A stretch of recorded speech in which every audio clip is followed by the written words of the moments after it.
Хай Volume-лаас ингүүлэн байна. Яг одоо та нарт Plus News Instagram мэдээлэл хэлбэрийг яг одоо хүрэхээр ирсэн байна.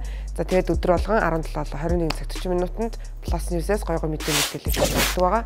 За тэгэхээр сэтгэл догтлуулсан үзүүлбэрүүдийн талаар ярих чинь тэгээд ажлын эхний өдрийн мэндийг та бүхэндээ хүргэж байна. Тэгээд амралтын өдрөөр бас авьяаслаг монголчууд шоуг үзэж амжсан байх гэж бодож байна. Тэгээд ер нь бол энэ удаад үзүүштэйгээ тиймэрхүү үзүүлбэрүүд бол зөндөө орсон юм шиг харагдсан. За тэгээд энэ удаагийн дугаараар би дуулал гэдэг залуу мандуулын алтан баазар эзэн болсон. За тэгээд тэр болохоор өөрийн тийм гараар янз бүрийн материал ашиглаад хөгжмийн зэвсэг болгож ашиглаж тэгээд хөгжим тоглодог гар байгаа. За тэгээд анзаарч харах юм бол будны сав, хайрлын тавг мав гэл ер нь хүмүүсийн өдөр тутамдаа хэрэгслүүдийг ашигласан. За тэгээд тиймдээ ч бол бүтээлч сэтгэхүүн хөтлөгч мандуул таалагдсан бах. Хэдүүлээ яг одоо дуулын үзүүлбэрийг үзчихээ тэгээд эргээд болцсон.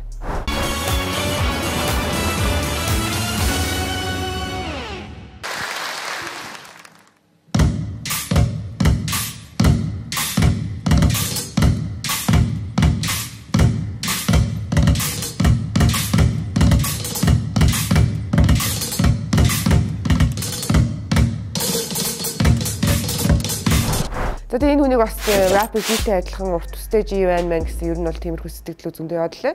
За харин дараагийн гайхалтай нэг үзүүлбэр болоод алхалын бурайд улсаас манай Монголыг зорьсон авьяаслаг монголчууд 2018 шоунд оролцохоор ирсэн Дулмаа Паша 2-ын үзүүлбэр байгаа. За энэ жилээс эхлээд ер нь бол шоунд олон гадны хүмүүс орж оролцож байгаа нь шоуны нэгэн давуу тал болж байгааг шилж болно.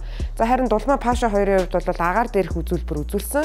Мари Крамбреригийн Давай Навсигда гэсэн дуун дээр би биендээ тийм ухаангүй хайртайгаа хоёр хос хамт байж чадахгүй байгаа юм шиг тиймэрхүү үзүүлбэр үзүүлсэн юм шиг санагдсан. За тэгээд энэ үзүүлбэр бол сэтгэл хөдлөсөн дээрээс нь бас аюултай байсан. Тэгээд үзэгчдийн хувьд бол энэ хоёрт алтан баазрыг өгөх байсан юм эсэ гэсэн яриа бол ер нь явж илээ. За тэгээд хэдүүлээ яг одоо тэрхүү үзүүлбэрийг нь үзчихэд тэгээд эргээд болцсон.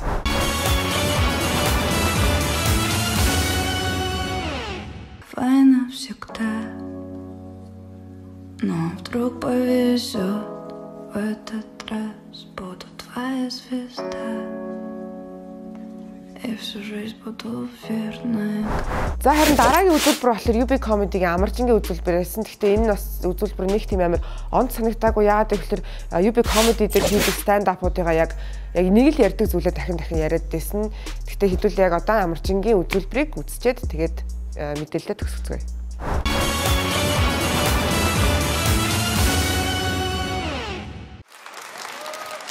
За сайн байцгаана уу бүгдээрээ. Та нар сая миний нэрийг сонссон бах. Намайг Амарчин гэдэг машины сэлбэгний нэртэй.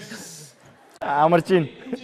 Тэгээд яг хуу би энэ жил яасан хөөрхөн охин. Тэгээд Volume-тай зөнгөлөн байдлаар та нарт Plus News-ийг хөрвүүлээ өдөр болгоно. Oh shit. Эхэлж байгаа юм шиг болж байна. За тэгээд Volume-тай зөнгөлөн байдлаар та нарт Plus News-ийг хөрвүүлээ.